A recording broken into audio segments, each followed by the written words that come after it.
আল কোরআন বাংলা সূরা আল ফাজর বাংলা অর্থ। আপনারা শুনছেন অডিও বুক বাংলা। সূরা ফাজর মক্কা অবতীর্ণ, আয়াত সংখ্যা 30। বিসমিল্লাহির রহমানির রহিম। পরম করুণাময় ও দয়াল আল্লাহর নামে। কসম ফজরের সময়ের, কসম আর কসম 10 রাত্রের, আর কসম জোর বিজোরের, আর কসম অবসানমুখী রাতের, আর তাতে জ্ঞানীদের জন্য শপথ আছে কি? আপনি কি লক্ষ্য করেননি যে আপনার রব আদম জাতির সঙ্গে কি করেছেন? ইরাম জাতির সঙ্গে তাদের দেহাকৃতি স্তম্ভের মতো শক্ত ও লম্বা ছিল। কোন দেশে তারা সাদৃশ্য সৃষ্টি নেই।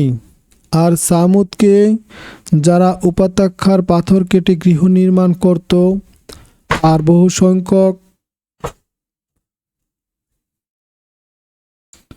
আর বহু সৈন্য শিবিরে অধিকারী ফিরাউনকে, যারা ছিল দেশে সীমানায় লঙ্ঘনকারী, অতঃপর সেখানে ফাসাদ বাড়িয়েছিল। অতঃপর আপনার রব তাদের প্রতি শাস্তির আঘাত হানলেন। নিশ্চয়ই আপনার রব সতর্ক দৃষ্টি রাখেন। অতঃপর মানুষ তো এরূপ যে রব মানুষকে পরীক্ষা করে সম্মান ও নিয়ামত প্রদান করলে বলে, রব আমাকে সম্মানিত করলেন, আর পরীক্ষা করে রিজিক সংকীর্ণ করলে বলে, আমার রব আমাকে হীন করলেন। না, তোমরা ইয়তীমকে সম্মান করো না, আর মিসকিনদের খাদ্যদান তোমরা উৎসাহিত করো না, আর তোমরা উত্তরাধিকারীদের সম্পদ আত্মসাৎ করো, এবং তোমরা তোমাদের সম্পদে বেশি ভালোবাসো। কখনো নয় যখন জমিন ভেঙে চূর্ণ বিচূর্ণ হবে,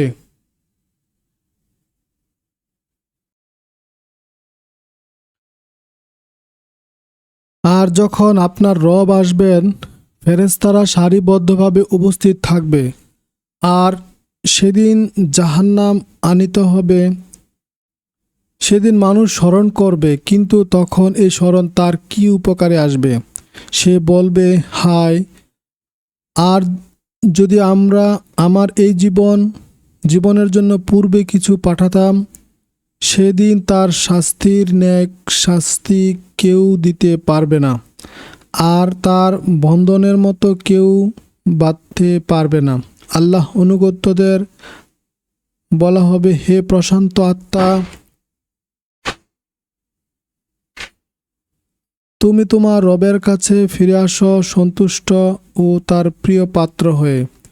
অতঃপর তুমি আমার বিশিষ্ট বান্দাদের শামিল হও, আর আমার জান্নাতে প্রবেশ করো। আয়াত 18 আল্লাহ বলেন, তোমরা দারিদ্রকে খাবার দানে না নিজে উৎসাহিত হও, আর অন্যকে উৎসাহিত করো। অথচ দারিদ্রদেরকে খাবার দান করা জ্ঞানী ও ধার্মিক সকলের নিকটে মানিত একটি সৎ কাজ। এটির বিপরীত দুর্ভাগা নির্বোধরা বলে থাকে, যখন আল্লাহ তাকে দেননি এবং তিনি যখন এতিমের পিতাকে মৃত্যু দিলেন, তখন আমরা কেন তাকে খাদ্য দিব এবং এতিমদের উপর দয়া করব? আয়াত 22 বলা হয়েছে, হাশরের ময়দানে আল্লাহ আগমন তার গুণাবলী সমূহের একটি গুণ। পূর্ববর্তী নেককারদের মাঝে যায় এটির উপর বিশ্বাস করা কর্তব্য। আয়াত নাম্বার 23। তাজকার শব্দের অর্থ বুঝে আসা, অর্থাৎ কাফের সেই দিন বুঝতে পারবে যে দুনিয়াতে তার কি করণীয় ছিল আর সে কি করেছে, কিন্তু এই বুঝে আসলেই তার নিষ্ফল হবে, কেননা পরকাল কর্মজগৎ নয়, বরং কর্মফল প্রদানের জগৎ।